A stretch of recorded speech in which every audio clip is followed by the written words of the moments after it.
¿Ya paraste por un momento para pensar en esto que acabamos de cantar ahora?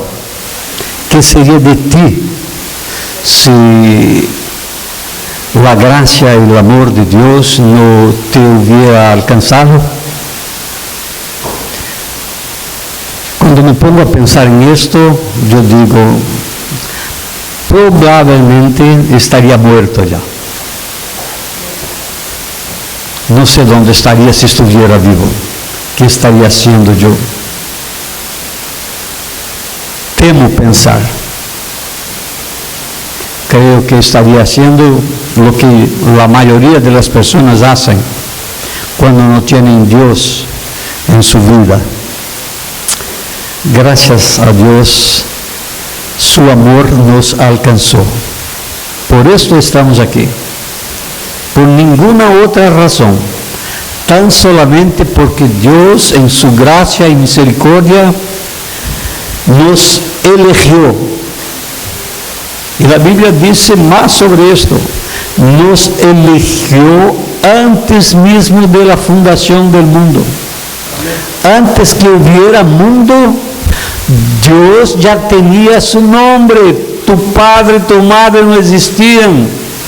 Y Dios ya sabía tu nombre. Juan, pero aquí se llamará Abraham, no sé. Hay un nuevo nombre para cada uno de nosotros en la gloria. Dios ya sabía todo al respecto de mí y de ti cuando nada de lo que conocemos existía. Esto es sumamente maravilloso y grandioso para que podamos entender en su plenitud. Gracias a Dios, es domingo otra vez. Los futbolistas no ven la hora de que llegue el domingo para salir con sus amigos, coger la pelota, ir a un campo y jugar bola de pelota desde la mañana hasta la tarde, porque eso hacen y lo hacen porque ese es su gran placer. Su alegría está en estar con los amigos tomando y jugando la pelota. Otras personas hacen otras cosas. Nosotros venimos a la casa de Dios, esperamos el domingo para que podamos con alegría nos encontrarmos en la presencia de Dios y adorarnos a Él juntos. Lo adoramos en casa, en familia, a solas, pero en el domingo podemos nos encontrar y juntos alabar a Dios como acabamos de hacerlo en este exacto momento. Ahora llegó la hora de reflexionarnos un poquito sobre la palabra de Dios. Y mi deseo y oración es de que esta palabra llegue a tu vida, a cada uno de los hermanos y hermanas que aquí se encuentran y a vosotros que nos acompañarán por la internet, que Dios les bendiga de igual manera. El tema que quiero compartir con los hermanos y hermanas en esta oportunidad es este: 2 verdades sobre nuestra redención. 2 verdades, tan solamente 2 verdades sobre nuestra redención. Cuando hablamos bíblicamente de redención, ¿de qué estamos hablando? ¿Qué significa esta palabra redención? La palabra redención en nuestra lengua viene de una palabra griega, apollustrosis, que significa la compra de algo que se había perdido, algo obtenido mediante pago y también rescate. Es sobre esto que quiero compartir con los hermanos y hermanas en esta oportunidad. La Biblia, como todos ya lo saben, es un libro de muchas promesas de parte de Dios para la humanidad, no para mí solo, ni para ti, mas para toda la humanidad. Lo que Dios promete por medio de su palabra, Él lo promete para toda la humanidad. Pero todas las promesas bíblicas están conectadas, si cumplirán en el pasado y si cumplirán en el futuro, desde aquella que fue la primera promesa hecha por Dios a la humanidad. Y la primera promesa hecha por Dios está en Génesis capítulo 3, verso 15. Inmediatamente después del hombre haber pecado, vemos la promesa que Dios hace de que de la semilla de la mujer nacería una persona que salvaría el hombre de la condición de perdición y condenación en la que se encontraba después de haber pecado. Este ser nacido de mujer sería aquella persona que derrotaría a Satanás, el pecado y la muerte. Entonces, a partir de este momento, todo lo que sucedió en la historia de la humanidad tuvo como único objetivo de parte de Dios el cumplimiento de esta promesa. Por otro lado, todo lo que Satanás buscó hacer desde este momento fue impedir que este ser prometido por Dios viniera a nacer. Entonces, después del pecado cometido por el hombre, Dios le hizo una promesa representando la humanidad, que de la semilla de la mujer habría de nacer un ser, un ente, que esmagaría la cabeza de la serpiente, hablando de una manera figurativa de que en un determinado tiempo nacería una persona que esmagaría la cabeza de Satanás. La serpiente aquí significa a Satanás. Entonces, todo lo que pasó en la historia desde esa promesa fue visando el cumplimiento de la misma. Y todo lo que Satanás hizo después de escuchar esa promesa hecha por Dios fue trabajar para que este ser prometido no viniera a nacer. Como Satanás no conoce los planes de Dios, él no se quedó sentado esperando por este tiempo. Él buscó por todos los medios, por medio de todos los recursos posibles, impedir que se cumpliera esta promesa, es decir, que naciera Jesús. Con este propósito fue el que estuvo él por atrás o detrás de la muerte de Abel. Porque en la manera de pensar satánica, él pensaba, de entre estos dos, si uno de los dos es la persona prometida, es Abel, no es Caín, porque yo conozco los pensamientos, los sentimientos de Caín. Debe ser Abel. Entonces voy a poner en el corazón de Caín que mate a Abel. Por eso la Biblia se refiere a Satanás como homicida desde el principio. Con este propósito de impedir que la promesa de Dios viniera a realizarse, fue también que Satanás buscó por todos los medios corromper la raza humana por medio del pecado. Buscó, por esta misma razón, de alguna manera interferir en la genética humana.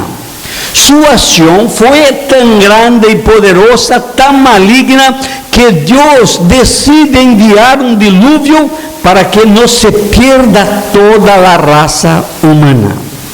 Con este mismo propósito, Satanás lucha para acabar con el pueblo de la promesa. Después, tantas otras cosas que hizo, Él ordena la muerte de los infantes días después del nacimiento de Jesús. Todo esto para impedir que la promesa de Dios hecha en Génesis 3:15 viniera a cumplirse. Entonces, todo lo que Satanás hizo durante alrededor de 4,000 años para impedir que Jesús naciera y si cumpliera la promesa, fue en vano, no funcionó. Porque la Biblia en Gálatas capítulo 4, versos 4 y 5 dice que cuando vino la plenitud de los tiempos, Dios envió a su Hijo, nacido de mujer como Él prometiera, nacido bajo ley, para redimir a los que están bajo la ley, para que recibamos la adopción como hijos. 4,000 años de historia, Satanás trabajando día y noche sin cesar, usando de todos los recursos, de todas las personas posibles, haciendo todo esto, todo este movimiento mundial para impedir que la promesa se cumpliera y en la plenitud del tiempo, o sea, en el tiempo escogido por Dios, en el tiempo ideal para que Jesús naciera, la promesa entonces se cumplió. Jesús nació, gloria a Dios, aleluya. En el verso 5 dice que Jesús nació con un propósito. Jesús nació con un propósito, no dos propósitos o más propósitos, mas un solo propósito. ¿Y qué propósito es este? Les voy a decir. Jesús nació y vivió como una persona cualquiera.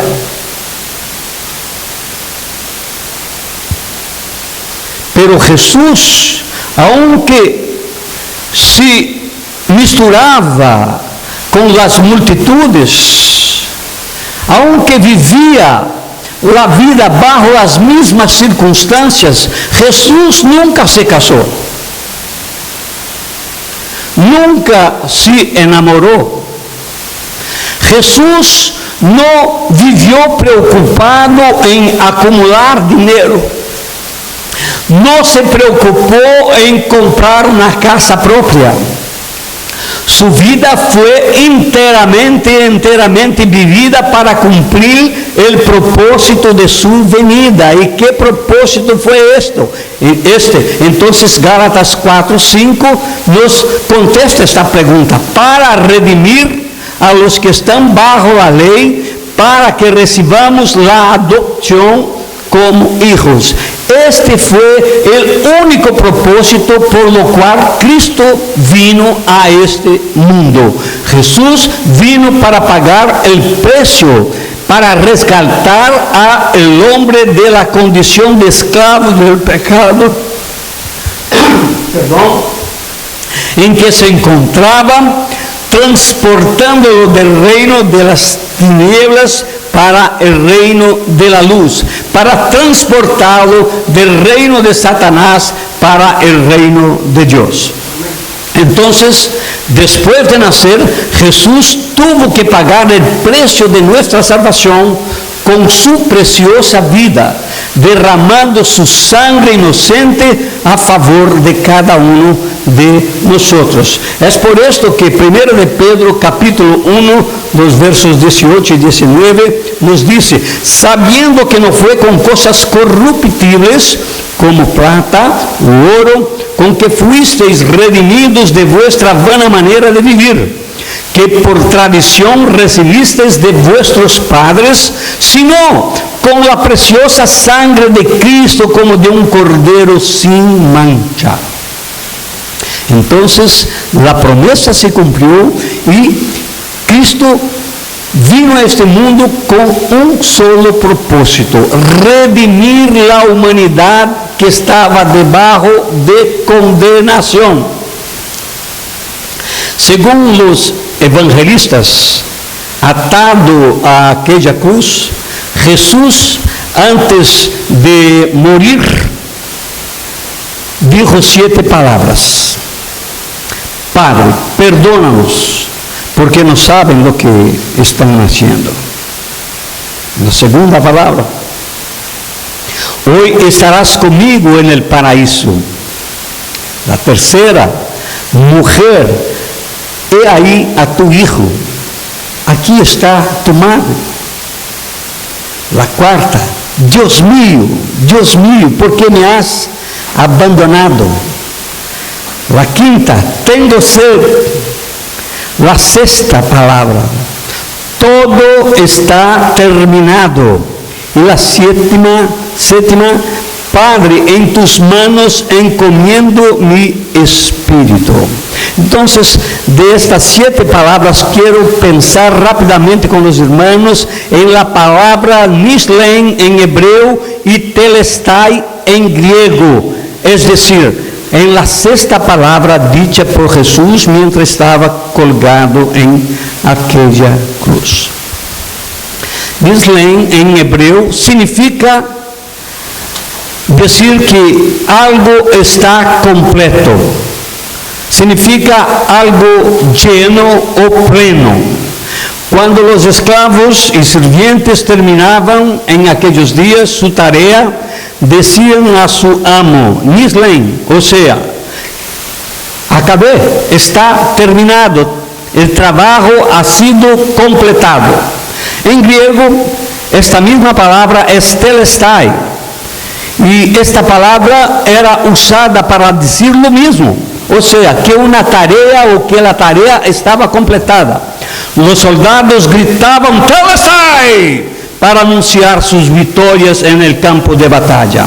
Era un grito de triunfo. Palabras diferentes en griego, en hebraico, en nuestra lengua, pero palabras que dicen lo mismo. Telestai. Esta fue la palabra sexta dicha por Jesús en la cruz según Juan 19:30. Telestai. Concluida la obra, terminado, victoria, ganamos. Lo que se cumplió, una pregunta, ¿qué Jesús quería decir que estaba terminado, cumplido? Aún hoy, cuando una persona muere a sus 30 años, Jesús, como sabemos, murió con 33 años. Es común escucharnos, qué pena, murió tan joven, no vivió la vida, murió tan temprano. Ya sea a los 30 años o a los 80, sabemos que cuando llega la muerte pone fin a nuestros sueños y planes. En el caso de Jesucristo, el Hijo de Dios, cuando Él murió en aquella cruz, no se terminaron sus sueños, sino la misión que lo trajo aquí, que le exigió renunciar a quien Él era, que le exigió hacerse como uno de nosotros. La obra, la misión que Él había de hacer en nuestro favor se había terminado. La muerte para Él no fue el fin de todo, fue la conclusión de todo lo que tenía que hacer. La muerte no fue para Jesús un accidente, fue parte de un plan. La palabra telestai no fue un grito de dolor o un lamento de una persona, de un hombre desesperado que no quería morir. Fue un grito de victoria de alguien que supo desde el principio que tendría que morir y que con su muerte cumpliría la promesa hecha por parte de Dios. Para nosotros, por mucho que vivamos, no queremos morir. la muerte no está en nuestros planos. ¿Alguien está planeando morir? Si hubiera millones de personas aquí, sanas de mente y de espíritu, y les preguntáramos, ¿alguien está planeando morir todavía hoy, mañana, de aquí 3 meses, 20 años? Nadie contestaría que está. Pero la muerte era parte del plan de vida de Jesucristo. Él vino a este mundo con este propósito. El único propósito para lo cual Él vino es morir, pagar el precio para nuestra redención, para dar su vida, para morir, como dice la Biblia, en rescate de muchos. Juan 12, 27 dice que unos días antes de la celebración de la Pascua en Jerusalén, ante una multitud, Jesús dijo: ahora mi alma está turbada, ¿y qué diré yo? He venido precisamente para este propósito y para esta hora. Jesús sabía de su misión, de su propósito, la razón por la cual vino, dar su vida. Entonces, cuando Jesús pronuncia esta palabra, telestai, está consumado, Él no está declarando que todo se acabó o se perdió, sino que todo lo que Él más quiso hacer por el hombre había ocurrido, que el precio que Él tenía que pagar con su propia vida, con el derramamiento de su sangre para nuestra redención, había se cumplido. En su batalla contra el pecado y Satanás, Él había triunfado, y este fue su grito victorioso: está todo consumado, telestai. A partir de este momento, la relación del hombre con Dios cambió por completo. Hasta la muerte de Jesús, la relación del hombre con Dios seguía por un camino, se desarrollaba de una manera, pero después que Cristo se entregó, dio su vida, murió en mi lugar y en tuyo, la relación del hombre con Dios se cambió por completo. Mateo 27, 51 nos dice que cuando Jesús murió, el velo del templo se rasgó de arriba abajo, y este facto significaba que a partir de aquel momento la relación del hombre con Dios ya no dependía de un intermediario, que la relación con Dios ya no tenía más barrera, que el acceso a Dios o el camino para la comunicación con Dios no dependía de más nadie, de más nada que hacer. El camino para Dios estaba abierto. De ahora en adelante, el hombre ya no sería justificado por las obras, sino por la fe. Tremendo cambio.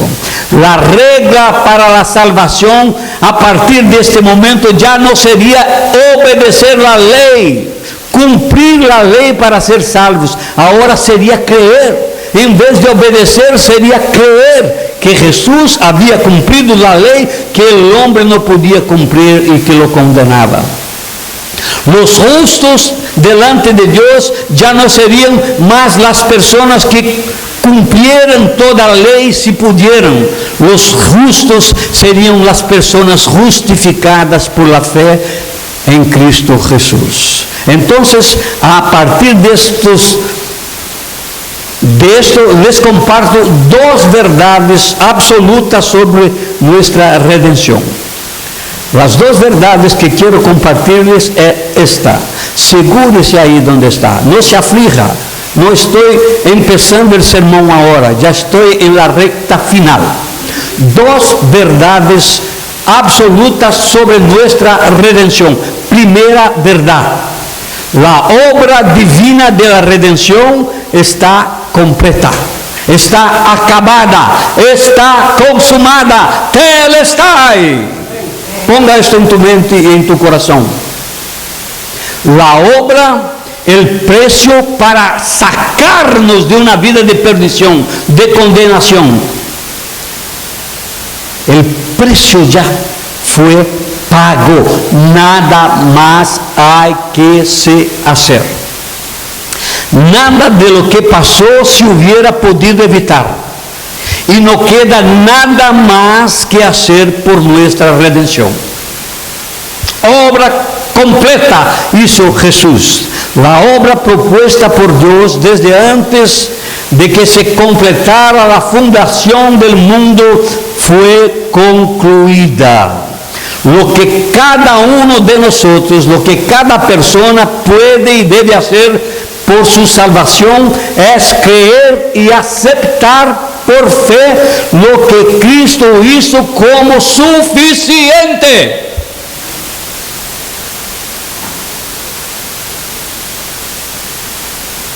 Si alguien me preguntara, ¿qué hace usted para ser salvo? Yo digo, nada. ¿Qué hiciste para ser salvo? Nada.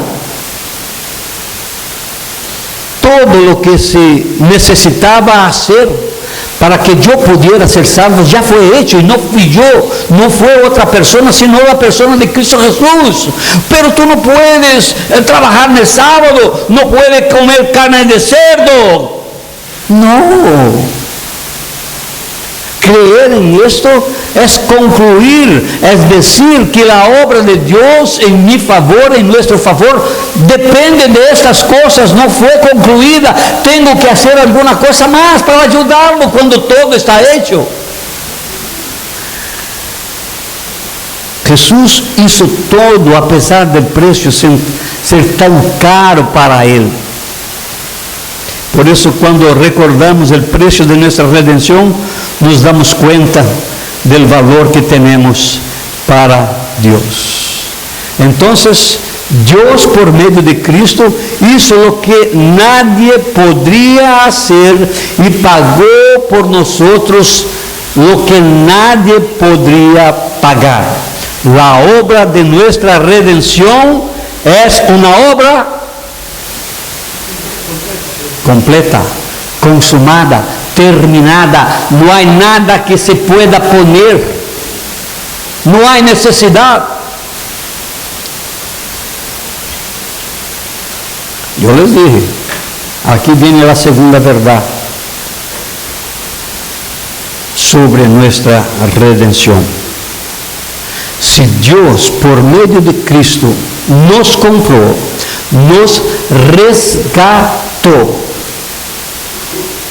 de la muerte, de la maldición, del poder del pecado, ya no nos pertenecemos a nosotros mismos. Si crees que Cristo, por medio de su sacrificio, pagó el precio por nuestra redención.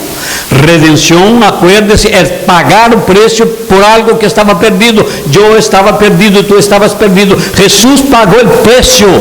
Si Él pagó el precio, Él es el dueño, el Señor de aquello que compró por medio de su muerte y su sangre derramado en aquella cruz. Entonces, ya no nos pertenecemos a nosotros mismos. Antes éramos esclavos del pecado, éramos propiedad del diablo, vivíamos perdidos en las tinieblas. Si Cristo, una vez más digo, pagó el precio justo por nuestra redención, una vez que Él nos compró, ya no somos más del diablo, no somos más del mundo, pero tampoco somos de nosotros mismos. En la realidad, el hombre no fue hecho por Dios para ser el dueño de su vida. Dios creó el hombre con el libre albedrío, pero esto no lo hace señor de su vida. Así que todo lo que el hombre tiene que hacer es escoger propiedad de quien quiere ser, o de Dios o del maligno, del diablo. Muchas personas se reniegan a ser del diablo. Ni me habla de esto, se asustan, se ponen con los pelos en pie. No, me gusta hablar de esto. No quieren saber del diablo, no quieren ser del diablo. Otros se niegan a vivir como vive el mundo lejano de Dios. Son personas que no quieren, por lo menos teóricamente, por medio de habla, pertenecerem al diablo. Esta idea los asusta, aunque sea. No tienen conciencia, están cegos, no consiguen ver. Otros se niegan entonces a vivir como el mundo lejano de Dios vive, la vida mundana, sin preocupación con Dios, con su santa voluntad. No quieren saber de esto, pero estas mismas personas que se niegan a ser del diablo o a vivir como vive el mundo lejano de Dios, son personas que quieren vivir como dueños de sus propias vidas. Por eso no es difícil escuchar muchas personas decirem, hago lo que quiero. ¿Conoces a alguien que acostumbra decir esto? Yo hago con mi vida lo que quiero. Vivo como me da las ganas. No tengo que rendir cuentas a nadie. Estas palabras son palabras de personas equivocadas, perdidas sin Dios, aunque estén en la iglesia. Si hoy somos propiedad del Señor Jesucristo, no tenemos el derecho de vivir la vida como la queremos. Debemos vivir la vida como manda nuestro dueño y Señor. Por esto Pablo nos dice lo que leímos en el principio, en el inicio de este servicio, Romanos 14, versos de 7 a 9, que dice, porque ninguno de nosotros vivimos o vive para sí, y ninguno muere para sí. Pues si vivimos para el Señor, vivimos, y si morimos, para el Señor morimos. Así pues, sea que vivamos o que moramos, del Señor somos.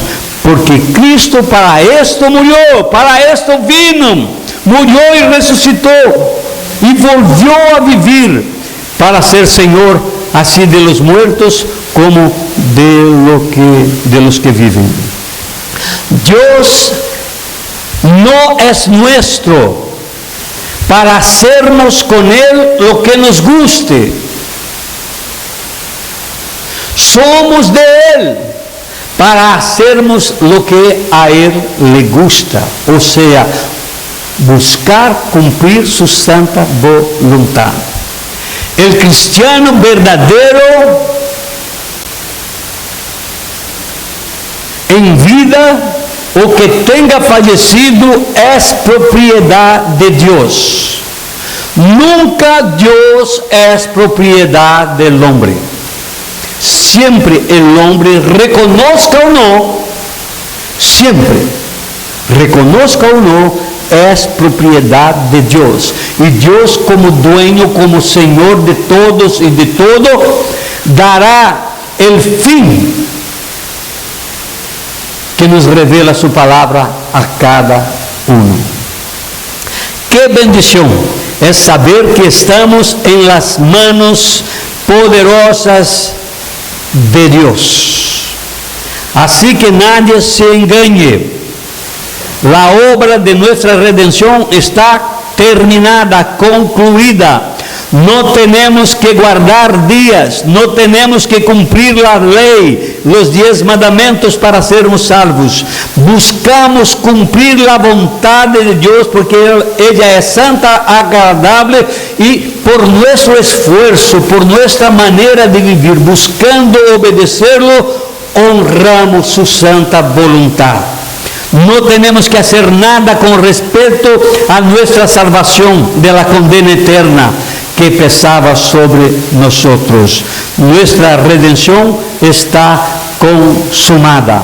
Por eso Colosenses 2, 16 y 19, no sé si tengo aquí, No, nos dice, por tanto nadie os juzgue por comida o por bebida, o en cuanto a días de fiesta, luna nueva o días de reposo, todo lo cual es sombra de lo que ha de venir, pero el cuerpo es de Cristo. Nadie os prive de vuestro premio, afectando humildad y culto a los ángeles, entremetiéndose en lo que no ha visto, vanamente hinchado por su propia mente carnal, y no haciéndose de la cabeza, en virtud de quien todo el cuerpo, nutriéndose y uniéndose por las coyunturas y ligamentos, crece con el crecimiento que da Dios. Cualquier cosa que se diga que hay que hacer para sermos salvos es decir que Jesús se equivocó cuando en la cruz dijo telestai. ¿Tú no guardas el sábado? Repiensas tu vida. ¿No guardas el día de reposo? Puedes o vas a perder la salvación. No creas en esto. No puedes comer esta carne, no puedes comer aquella cosa, si no, no eres salvo. Si eres salvo, no puedes comer. No crean en estas cosas. Creer en esto es decir que yo con esto que estoy haciendo aquello que Cristo dejó de hacer para consumar la obra de mi redención. Jesús no consiguió concluir la obra que Dios le encargó. Es decir, en otras palabras, la muerte triunfó sobre la vida. Entonces, con respecto a nuestra salvación, a nuestra redención, pago fue el precio del rescate. Somos salvos tan solamente creamos en esto. Amén. Gloria a Dios.